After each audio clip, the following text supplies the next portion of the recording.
This module is where you'll see the advantages that Movie Render Queue has to offer over its predecessor, Sequencer. The perks of subsampling are unparalleled and will drastically change the way that Unreal renders look moving forward. We'll be doing render comparisons and going through each of the rendering methods.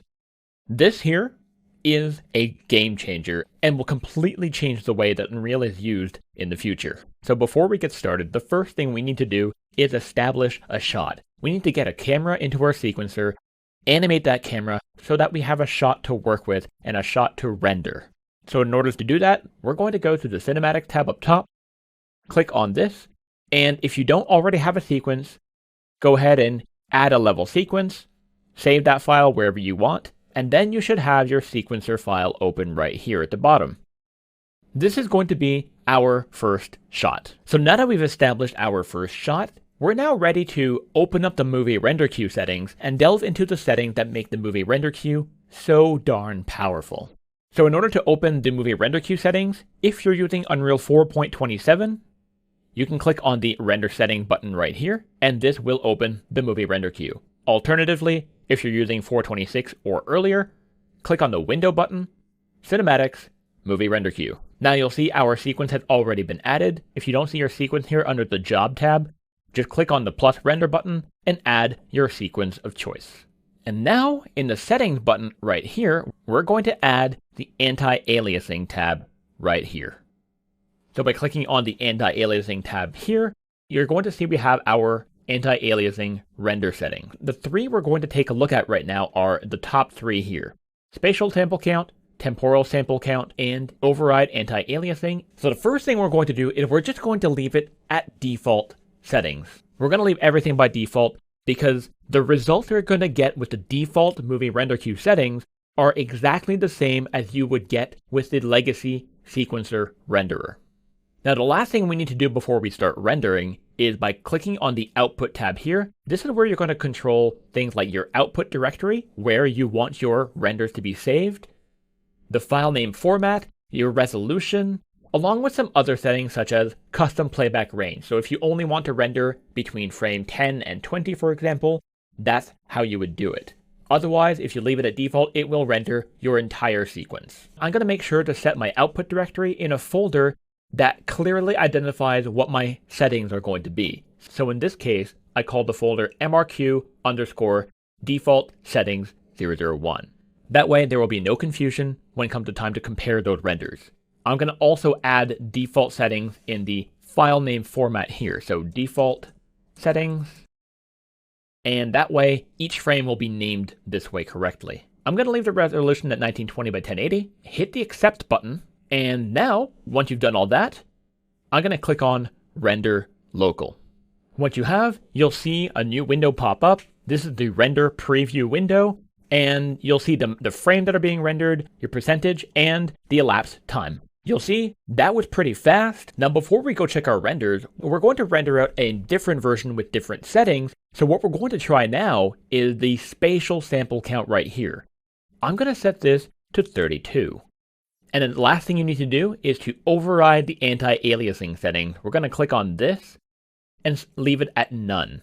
So basically we're disabling anti-aliasing and we're using spatial supersampling, which allows nicely anti-aliased image with little ray tracing noise. And just like that, with just these two settings, let's hit the accept button and render this one more time. But now you're going to notice something, and it is a lot slower. When you crank up those subsamples to much higher amounts, it's going to slow down. This is entirely normal. It is super sampling your render. It's going to give you a much better result at the cost of render time. So like I've said in the previous module, if you need a really quick render, using default settings is going to be more than good enough. It will give you a decent render. But I've intentionally cranked up the render settings here to 32 just to demonstrate the impact that increasing those sample counts can have on your render times. I'm going to fast forward this right here so that we don't need to wait the whole time. And then we're going to bring both of these renders, the one with default settings and the one with 32 spatial samples, into DaVinci Resolve, where we will compare them. So here we have our render with the default Movie Render Queue settings. And here we have our render with 32 spatial samples. you might not be able to tell the difference at first glance. But that's okay. Let's zoom in on the frames and we can compare a little bit. So here I am in DaVinci Resolve in the color page, and right here is our default settings render. So by zooming in a little bit here, let's zoom into the close-up part, the part that was in focus in our frame. Now you'll see our results are pretty good. We got some nice shadows, but things are a little bit splotchy in some areas, right? Especially if I zoom way in here. You'll start noticing, hey, some of these leaves, they don't have that much detail. Now here using the swipe tool, I can swipe between this, which is our render with 32 spatial samples, and this, which is our default settings render. So pay attention to the detail of the leaves. This is with 32 subsamples, default. 32 subsamples, default. Let's zoom in even more. Now I know this is an extreme case here, but just pay attention to the level of sharpness in the leaves. The leaves are suddenly, here they're very splotchy, and here they're a little bit sharper. Especially noticeable right here as well, where we have the 32 subsample version and the default rendered version. I hope you're able to clearly see the difference in the video here. The difference is actually pretty substantial. And this is also especially noticeable in the depth of field areas of our frame. So right here, this is the default rendered version. The depth of field looks okay, but it's a little bit splotchy, it's a little bit noisy, it doesn't look very smooth. But with the 32 subsample version, things are a lot crisper. It's not perfect, but it's a lot better. Before and after. Before and after. You'll see especially along contrasty areas right here, it's very noisy and splotchy, and here it's much smoother. The image just looks a whole lot better. And that is the beauty of using spatial subsampling. So zooming out to 100% here, this is actually like a 1:1 size. This is before with default settings, and this is after. Before and after. You'll notice it's just a little bit sharper. Everything's a bit crisper. It is super sampled a little bit. There's much better anti-aliasing going on. Because temporal anti-aliasing has been turned off, and it compensated for that with spatial subsampling. So I hope you're able to see the benefit of using spatial subsampling here, because it makes quite a big difference in the sharp areas of our leaves here in the foreground, and our depth of field in the background. Again, like I said, we're nitpicking here. If you just need a quick render that looks good enough, the default setting will be good enough. But if you're looking for the absolute no excuses best quality possible, spatial subsampling is a great way to achieve that result. But now going back into Unreal, we still need to explore the temporal sample count. And what is the difference between the two? You should use spatial sampling when you don't have very much motion blur in your scene, or if it's just a slow pan.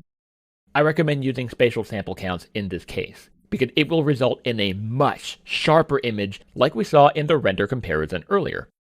But what about temporal sample count?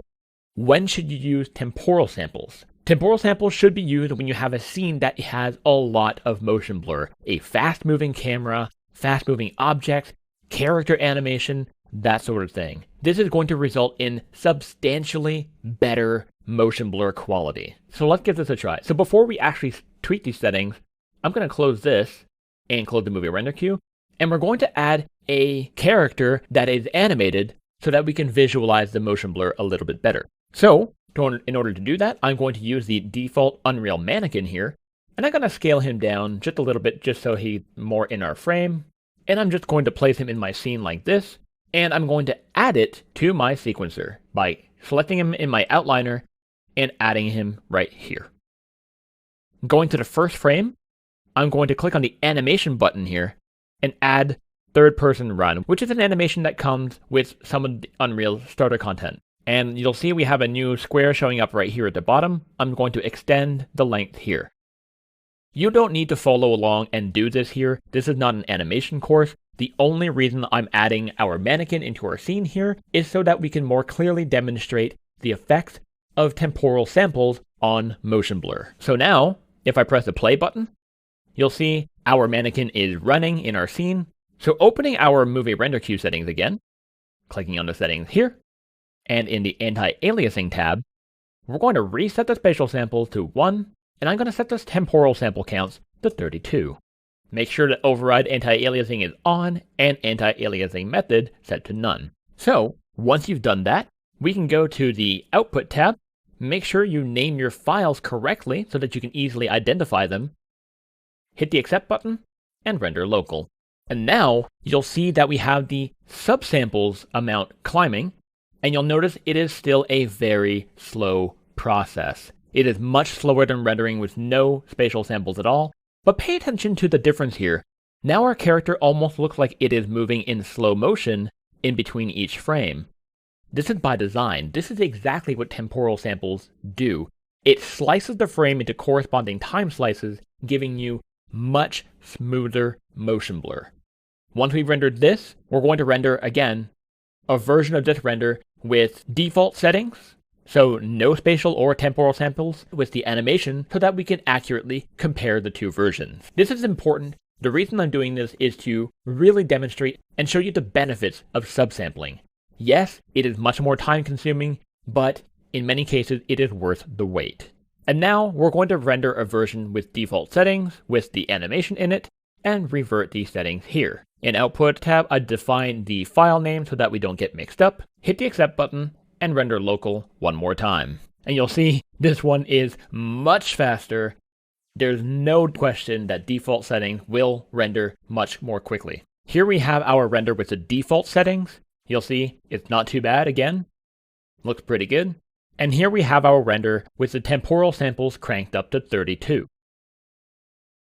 Now again, you may not have noticed much of a difference, but let us go visualize this one more time, up close, and really compare the two renders as closely as possible. So, zooming in here, this here is our render with default settings, and you'll notice in the motion blurred areas, things don't really look so good. They're very noisy, there's not much detail there, and as I use the swipe tool here, this is the version with the temporal samples. You'll notice it is day and night. It's not even a fair comparison, it's just the result is that much better. It's quite simple. This is very obvious. So super noisy, very clean motion blur. And that is the benefit of using temporal samples to improve the quality of your renders. Now, it's also not just the motion blur that increases in quality. Pay attention to the foliage here. Zooming in one more time. This is with the default settings here. And as I swipe, this is with the temporal samples. Default, temporal samples. Default, temporal samples. Default, temporal samples. Again, we're getting so much better details here. And pay attention up here in the areas of the foliage that are out of focus. Again, we have this kind of noisy stippling going on. It doesn't look so good. But as I swipe, the result is that much better. Before and after. Before and after. I hope you're starting to understand the benefits of using subsampling because the results are just completely day and night. Now let's zoom up to other areas that don't even have that much motion blur. This is before, and this is after. Everything is that much smoother. So this is pretty self-explanatory. I hope you're convinced. Again, if you need very quick renders, the default settings are good enough. Your renders are not going to look atrocious. They can simply look a whole lot better if you're willing to take the time to set up your subsampling and wait for those renders accordingly.